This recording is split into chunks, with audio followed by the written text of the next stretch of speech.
And joining us now for discussion is Rod Martin, political analyst and founder and CEO of Martin Capital. Rod, great to have you here. What an incredible ruling with wide implications. Well, what's your reaction? Indeed, and great to be here. Thank you for having me. The tendency is to agree with Jonathan Turley on everything, but in this case, I do not. I'm not entirely convinced that the Supreme Court really did that much here. And in fact, I think MSNBC is convinced that it's this massive restriction on the president, when in fact it was really very narrow. As you read the ruling, what you realize is that it turned on the major questions doctrine, which means the Supreme Court says that Congress and the president need to get together and figure it out. What it didn't do was overturn the president's ability to unilaterally impose tariffs, which is a remarkable thing. It did overturn his ability to do this under IEEPA, but not under the countless other statutes passed since 1930 that give him discretion within certain limits. Now, he'll have to be a little more creative about some of that, but the reality is, under the Trade Act of 1930 alone, he has Section 338 authority to impose duties of up to 50% for any reason he wants, as long as it's national security related. He can literally do everything he's currently doing just under our oldest Trade Act, and the Supreme Court did nothing to overturn that power. Rod, is it possible that if Trump does take this avenue, that we may end up in the same situation? In this ruling, the Supreme Court basically said, okay, if we allow you to do this under this act, you can just use emergency as a pretext for anything. If the president takes the path you've outlined, could we end up here where the Supreme Court says, well, in that case, the president can just use the pretext of national security to impose any type of tariff that he wants?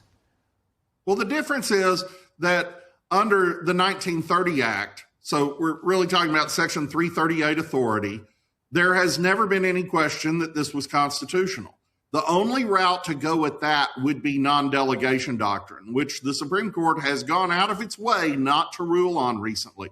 We had the Jarkissi case in 2024. One leg of that coming up from the Fifth Circuit was specifically about non-delegation doctrine, and the Supreme Court just pretended it wasn't even there. So I think they will get to a ruling on non-delegation, but as things stand, Congress clearly has the power, which has been upheld repeatedly and even recently, to give the president this authority under certain constraints. And the Chief Justice's majority opinion plainly says that as long as he lives within those constraints, he's fine.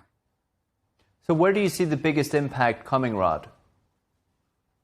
I actually suspect that there's going to be very little impact. And first part of that, the Supreme Court did not take up the question of whether the Treasury would have to refund the tariffs already collected. That's a pretty big omission in my book. And the other thing they didn't do that pertains to that is they didn't overturn Congress's delegation of authority to the president under IEEPA to impose fees or to just prevent countries from trading in the United States at all. So since they have upheld those things implicitly or explicitly, it would be very easy for the president to impose a Section 338 tariff of 50% or less and say, this is retroactive to January 20 of last year, or even to reclassify the existing tariffs as fees. I don't know if that would hold up on appeal, but it may not matter, because once we enter trade deals with all these different countries, which is well underway, and many of those deals are already done, that's completely separate from this argument. If Britain agrees to a U.S. tariff of a certain percentage on its goods, that's a done deal, and this case has no application to it whatsoever. Fascinating. How about one of our major trading partners, adversaries, China? The president is going there, trying to get a trade deal. He's going there soon, next couple of months. How will it impact those negotiations? Well, as you know, China has become not just a one-party state, but almost a one-man state. So it kind of depends on how Xi Jinping, what side of the bed he gets up on in the morning. But if he correctly grasps that Donald Trump is not going to be deterred by this, that he has many other tools in his toolkit to accomplish the same ends, and that the real aim here is a better trade deal with China, not the specific tariffs, I think he's going to play ball. How about your reaction to the dissenting opinions by Justice Thomas and the others? I thought they were correct. And in fact, they tracked the argument I've been making at rodmartin.org for the whole last year. This is a foreign policy power of the president. It's clearly within his realm because a tariff is not actually a tax. Libertarian dogma says it's a tax, but there are lots of government fees that are not taxes. It's not a tax if I pay tuition to a state university.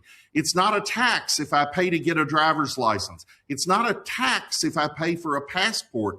These are fees for service, just like when I go to Yosemite or to Yellowstone. You got to pay to get in, but it's voluntary. I don't have to go. So that's a fee that is legally distinct from a tax, even if it's ideologically indistinct from one. And the Supreme Court seems to have upheld that principle. So my guess is this goes forward very much as the president has imagined, and I assure you, he has spent the last year with his team figuring out what to do if this ruling came down this way. So you're saying because obviously a tariff, nobody's forcing these importers to send their products to America. Not like it's a tax. You got to pay your income tax, your forestry property tax, right? So you're saying because these importers and exporters are not being forced to send their goods here, you cannot classify that tariff as a tax. Well, they clearly have done, but they don't have to. And again, the president clearly has constitutional and legislative authority to be able to impose a fee for doing business here. And there's nothing in the law that says that it can't be on a percentage of the business they do here. In fact, I would argue that Section 338 more or less says exactly that. The question here is semantic. And the Supreme Court majority chose to go with form over substance. But I think the substance of the plain wording of IEEPA allows for the tariffs already imposed, and the president's going to be able to get to a number under these other provisions like Section 122, Section 301, and Section 338 that give him the exact same effect until we get to the trade deals that make it a matter of treaty, not a matter of Supreme Court cases. Interesting. So you think this is the path that, as Treasury Secretary Scott Bessent called it, Plan B. You think this could be Plan B? I think this is Plan B. I think that's been pretty clear from the start, although the administration has been super cagey about it. They've gone out of their way to say, yes, we have a plan, and it would be a catastrophe if this ruling comes down wrong. Well, I agree with all of that. I think it's bad law. I think it's a bad decision. I note that half of the majority here are Democrat justices. Shame on Chief Justice Roberts for straining to find a way to make Obamacare constitutional and this not. I mean, that's just absurd. Alito, Kavanaugh, and Thomas are exactly right in their analysis of this. And I don't know if we're ever going to get in our lifetime to a Supreme Court majority that says so. My point is that the president has enough tools to do what he needs to do without them. Interesting. How about the president's due to speak, Rod, next 5 or 6 minutes? What do you expect him to say? I expect him to say something pretty similar to what I just said, although probably in a little bit more bombastic tone. And I expect that we're going to have an interesting discussion with the congressional leadership now, because the truth is they could completely solve this problem simply by amending IEEPA to add one word to a long list of powers granted the president, the word being tariffs. It is a synonym of several of the words that are already in the act. Can we do that before the midterms? Absolutely not. But if the other ruling before the court on the misapplication of the law to create racially gerrymandered congressional districts goes the right way, then I think it's very likely we have a pretty significant majority coming out of November, especially if the economy booms in the way that we believe that it already is beginning to. And the president will have a lot more power to act on this in concert with Congress come January. Given that it's such a cornerstone of the president's agenda, why do you think it would be impossible to do something like this before the midterms? Well, we're down to a one-seat majority in the House. I mean, it's just pathetic. And we definitely have people in the Senate who don't want to play ball because they really don't have to.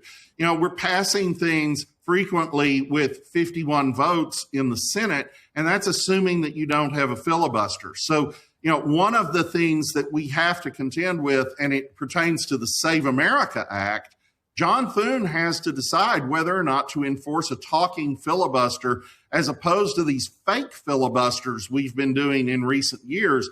If you enforce a talking filibuster, we can pass the Save America Act, we can have secure elections, and we could also get to a point where we could amend something like IEPA if you have enough members of the House. But I can't see that piece happening until January. Even with all of President Trump's pressure? Oh, he's good at that, and it's not impossible. But I think it's improbable, and I don't think he's going to need that power immediately. So it may become a non-issue. Interesting. It's incredible to see you brought up the trade deals and how they may not be affected. It's incredible to see Indonesia just signed one this morning. So the timing of these, Rod, has just been incredible. That's Rod Martin. Rod, as always, we appreciate it. Thank you. Great to be here.